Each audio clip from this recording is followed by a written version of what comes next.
에너지주로 1,000만 원 벌었습니다. 그런데 누구는 920만 원 가져가고 누구는 785만 원 가져갑니다. 같은 에너지 ETF에 같은 금액을 넣었는데 세후 수익이 135만 원이나 차이가 납니다. 유가가 87% 폭등하면서 에너지 관련주가 일제히 급등했고 지금 많은 분들이 이 시장에 뛰어들고 있습니다. 문제는 세금입니다. 어떤 계좌로 어떤 방식으로 투자하느냐에 따라 수익의 상당 부분이 세금으로 빠져나갈 수 있습니다. 오늘 숫자로 보여드리겠습니다. 2026년 2월 28일 미국과 이스라엘이 이란을 공습했습니다. 이란이 반격하면서 전면전으로 번졌고 전 세계 원유 시장이 뒤흔들렸습니다. 핵심은 호르무즈 해협입니다. 전 세계 원유의 20%, 하루 2,100만 배럴이 이 좁은 바닷길을 통과합니다. 여기가 막히면 글로벌 에너지 공급망이 즉시 차질을 빚습니다. 숫자로 보면요. WTI 유가가 배럴당 60달러대에서 110달러대 안팎까지 87% 폭등했습니다. 그리고 한국은 원유 수입 의존도가 92%입니다. 그중 70%가 중동산입니다. 바로 이런 이유 때문에 에너지 관련주가 일제히 강세를 보이고 있습니다. 국내를 보면 S-오일은 11만 원대를 기록 중이고 SK이노베이션은 주간 7.57% 상승했습니다. GS는 배당 수익률이 4.64%에 달합니다. 한국가스공사도 3.12% 올랐습니다. 해외 ETF는 더 극적입니다. 미국 에너지 대형주를 담은 XLE와 VD는 올해 들어 28% 상승했습니다. 원유 선물을 직접 추종하는 USO는 연간 수익률이 103%입니다. 숫자로 보면요. USO에 1년 전 100만 원을 넣었다면 지금 203만 원이 된 겁니다. 국내에서도 에너지 ETF에 투자할 수 있습니다. 코덱스 WTI 원유 선물, 코덱스 미국 S&P 500 에너지 같은 상품이 대표적입니다. 에너지주가 오르고 있다. 여기까지는 많은 분들이 아십니다. 하지만 바로 이런 이유 때문에 지금부터가 진짜 중요합니다. 에너지주로 수익을 냈다고 끝이 아닙니다. 보이지 않는 비용이 있습니다. 바로 세금입니다.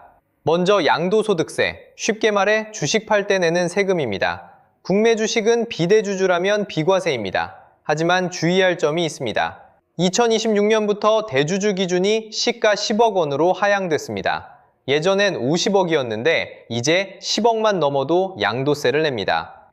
해외 주식과 해외 ETF는 250만 원을 공제한 뒤 22% 세율이 적용됩니다. 다음은 배당소득세입니다. 국내 배당은 15.4%가 원천 징수됩니다. 미국 주식 배당은 미국에서 15%, 한국에서 0.4%를 추가로 냅니다. 그리고 2026년에 새로 생긴 제도가 있습니다. 배당 성향 40% 이상인 고배당 기업에 투자하면 분리과세를 선택할 수 있습니다.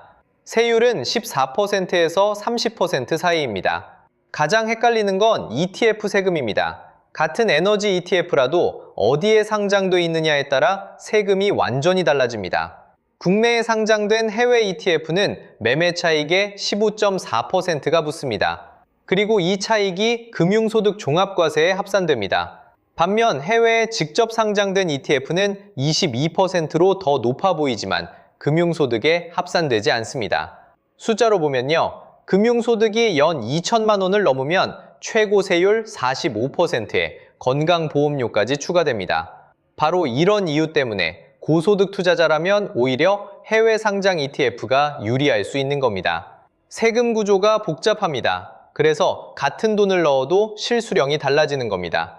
지금부터 숫자로 보면요. 세금 구조가 복잡합니다. 그래서 같은 돈을 넣어도 실수령이 달라지는 겁니다. 지금부터 숫자로 보면요.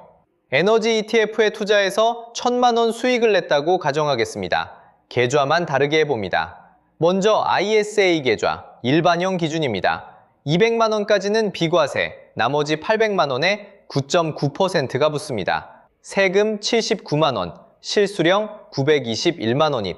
다음은 국내 상장 해외 ETF를 일반 계좌에서 거래한 경우입니다. 매매 차익 전체에 배당소득세 15.4%가 적용됩니다. 세금 154만 원, 실수령 846만 원입니다.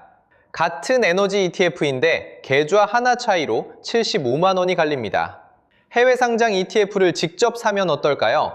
양도소득세 22%가 적용되는데 250만 원 공제가 있습니다.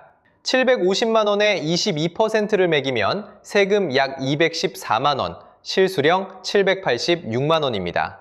ISA 대비 135만 원 차이가 납니다. 그런데 여기서 끝이 아닙니다. 숨겨진 변수가 하나 더 있습니다. 금융소득 종합과세입니다. 국내 상장 해외 ETF의 매매 차익은 금융소득에 합산됩니다. 이자, 배당, 그리고 이 매매 차익까지 다 더해서 연간 2천만 원을 넘으면 종합과세 대상이 됩니다. 최고 세율 45%에 건강보험료까지 추가됩니다. 반면 해외 상장 ETF의 양도 차익은 금융소득에 합산되지 않습니다. 바로 이런 이유 때문에 투자자의 상황에 따라 최적의 계좌가 달라지는 겁니다. 정리하면 이렇습니다. 금융소득이 2천만 원 이하인 일반 투자자라면 ISA 계좌가 가장 유리합니다. 금융소득이 2천만 원을 넘을 수 있는 고소득 투자자라면 해외 상장 ETF로 금융소득 합산을 피하는 게 낫습니다. 차이를 아셨다면 이제 어떻게 해야 하는지가 궁금하실 겁니다. 첫 번째, ISA 계좌입니다. 비과세 한도 200만 원, 초과분은 9.9% 분리과세입니다. 연간 납입 한도는 2천만 원, 에너지 ETF 단기에서 중기 투자에 적합합니다. 두 번째, 연금저축과 IRP입니다. 세액공제 최대 148만 5천 원을 환급받을 수 있고 나중에 수령할 때 세율이 3.3%에서 5.5%에 불과합니다. 에너지 ETF 장기 투자에 맞는 계좌입니다. 세 번째, ISA에서 연금으로 전환하는 전략입니다. ISA 3년 만기 후 자금을 연금 계좌로 옮기면 전환 금액의 10%, 최대 300만 원까지 추가 세액공제를 받습니다.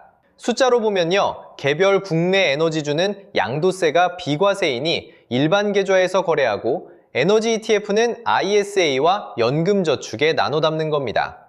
다만 주의할 점 3가지입니다. 유가는 호르무즈 해협 상황에 따라 추가 상승도, 급락도 가능합니다.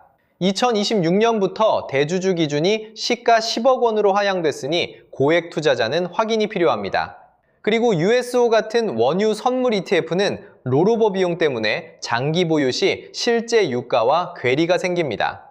수익률만 보면 절반만 보는 겁니다. 세후 수익률까지 봐야 진짜 수익입니다. 같은 에너지 ETF, 같은 1,000만 원 수익이라도 계좌 하나 차이로 135만 원이 갈립니다.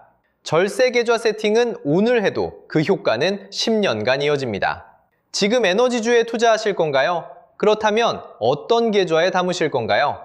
절세 전략이 도움이 되셨다면 구독과 좋아요 부탁드립니다.